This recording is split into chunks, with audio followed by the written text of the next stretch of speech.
도원장 나는 약 먹으면 괜찮아.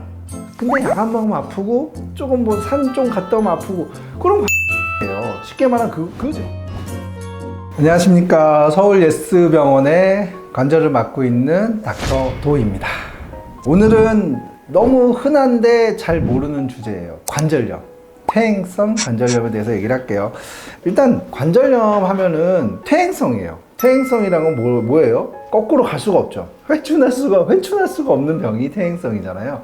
그럼 이제 나이가 들면은 어쩔 수 없이 따라오는 병 맞아요. 맞는데 나이 든다고 다 관절염은 당연히 아닙니다. 이제 그게 중요한 키포인트인데요. 뭐 연세 70, 80, 뭐 90까지도 관리 워낙 잘 하시는 분들이 많아요. 그래서 외래에서 제가 환자 보다 보면 깜짝깜짝 놀라요. 엑스레이 찍었는데 한참 나이 드신 분인데 딱 찍었는데 엄청 좋아요. 무릎이 너무 깨끗하시고 이럴 때 뭐 의사들이 하는 말 30대 무릎이에요, 40대 무릎이에요 이런 말을 의사들이 하긴 하는데 어쨌든 나이에 비례해서 가는 건 맞지만 아프다고 나이 드셔서 아프다고 다 무릎에 관절염은 절대로 아니라는 거죠.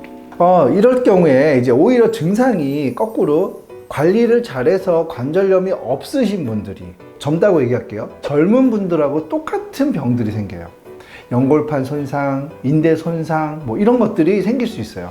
그럴 경우에 그럼 치료는 어떻게 하냐? 마치 20, 30대 친구들이 연골판 다치고 인대 다쳤을 때처럼 무릎 관절 나이를 가지고 치료를 해요.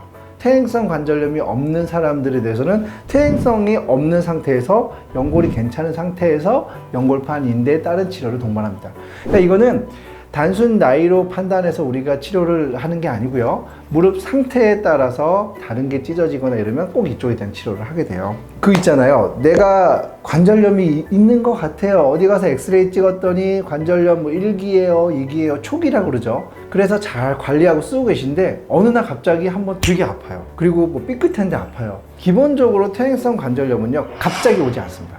그러니까 자고 일어났는데 하루아침에 아프고 이런 경우는 드물어요. 드물다는 얘기는 그런 분들은 오히려 다른 원인이 있다는 거죠. 아까 처음에 말씀드린 것처럼 연골판이나 인대 쪽에 손상이 있을 수 있어요.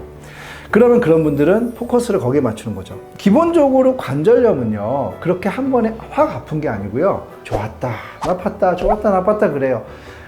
본인들이 다 아세요. 무리하면 아팠다가 쉬면 또 좋아지고, 예, 맨날 그러죠. 와서 외래에서 그래요. 도원장 나는 약 먹으면 괜찮아. 근데 약 안 먹으면 아프고 조금 뭐 산 좀 갔다 오면 아프고 그런 관절염이에요. 기본적으로 관절염은 엑스레이 가지고 판단이 돼요. 정상 무릎인데요. 위에 뼈, 아래 뼈가 순간에 떠 있어요. 떠 있는데 연골이 닳면요. 엑스레이에서 연골은 안 보이니까 이게 계속 좁아져요. 그런 분들은 그 기수에 맞춰서 치료를 하지만 증상에 맞춰서 치료를 하면 돼요. 그래서 연세와 분명히 관절염 비례는 하지만 그게 다 맞진 않아요. 나이에 비해서 관절이 훨씬 좋은 분들이 많습니다. 그 다음에요. 젊은데 나이가 한 40대 후반, 50대 초반 막 이래요. 그런데 나는 아직은 관절이 아니겠지 라고 생각하시는 분들이 있는데 특이하게 엑스레이를 찍었더니 관절염이 나와요. 그 얘기는 다른 원인들이 분명히 있거든요. 요거에 대한 얘기를 좀 할게요.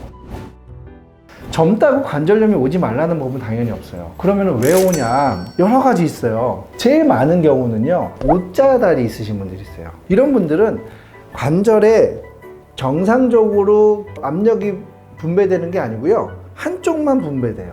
한쪽만. 그러면 무릎 하나에서 괜찮은 부분이 생기고 눌리는 부분이 생기는 거죠. 거기만 관절염이 오시는 분들이 있어요. 그래서 모양에 의해서 관절 균형에 의해서 오는 경우도 있고요. 그 다음에 또 하나는 이 고관절이나 발목에 문제가 있으면 중간에 있는 관절은요, 아래 관절, 위에 관절 하나에 영향을 받아요. 내가 발목이 아픈 분은 무릎에 하중이 가고요. 고관절이 안 아픈 분들은 삐딱하게 무릎에 또 하중이 가요.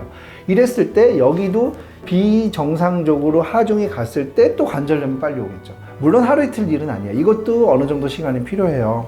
그 다음에 또 과하게 운동, 노동 하시는 분들은 나이하고 상관없이 쉽게 말하면 쓴 만큼 오는 게 또 관절염이잖아요. 연골판이라는 조직이 있어요. 무릎에 위에 뼈가 있고 아래 뼈가 있고요. 위에 뼈 밑에 우리 닭다리 먹으면 나오는 물렁뼈 있죠. 이게 연골이에요. 이게 닳아서 없어지면 이때까지 얘기한 관절염, 퇴행성 관절염이라고 해요. 근데 그거 말고요, 반달 모양으로 두 개가 생겨서 반월상 연골판이라고 해요. 하는 일은 말랑말랑해요. 쿠션 역할을 하거든요. 근데 얘네들이 찢어지면 수술을 해야 돼요. 찢어지면 수술해요. 젊은 사람이 20대, 30대 때 이게 운동하다 찢어졌어요.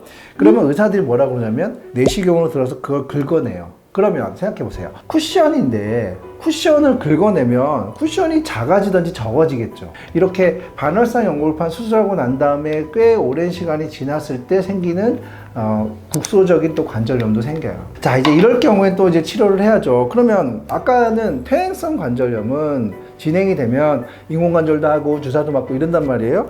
그러면 젊은 사람들이 관절염이 와버렸어요. 이것도 퇴행성이니까 다시 갈 수가 없단 말이에요. 회춘이 안 돼요. 그러면 이거 어떻게 치료할까요? 이거는 케이스 바이 케이스예요. 국소 부위 관절염이 너무 심하면 거기에다가 줄기세포를 할 수도 있고 줄기세포 못하면 주사도 할 수도 있고 그래요. 그리고 나이를 봐요. 그나마 30대, 40대면 안 되지만 50대 중반, 좀 한 60대 좀 안 되기도 요 정도면요.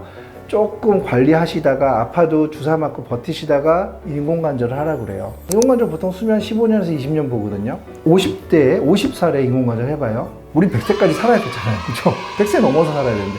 그럼 그 다음에 인공관절 하고 나면 2번 정도를 더 해야 돼요. 이건 말이 안 돼요. 인공관절은 그냥 넣었다가 빼고 다시 갈아 끼고 이게 되는 관절이 아니에요. 는 거를 빼고 나면 뼈도 없어지고 그러니까 또 다시 큰 걸 넣고 그거보다 더 큰 걸 넣고 첫 번째 수술보다는 두 번째, 세 번째는 10배, 20배 더 힘들어지는 수술이 돼요. 그렇기 때문에 젊은 분들한테 추천하지 않죠.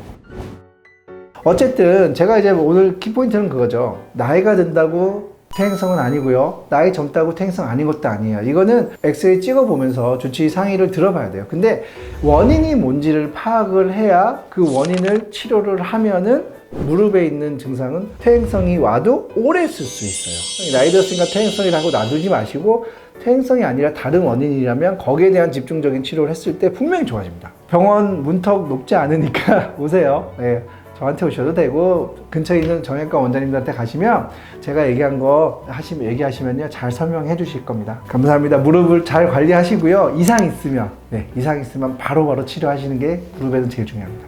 감사합니다. 닥터도였습니다.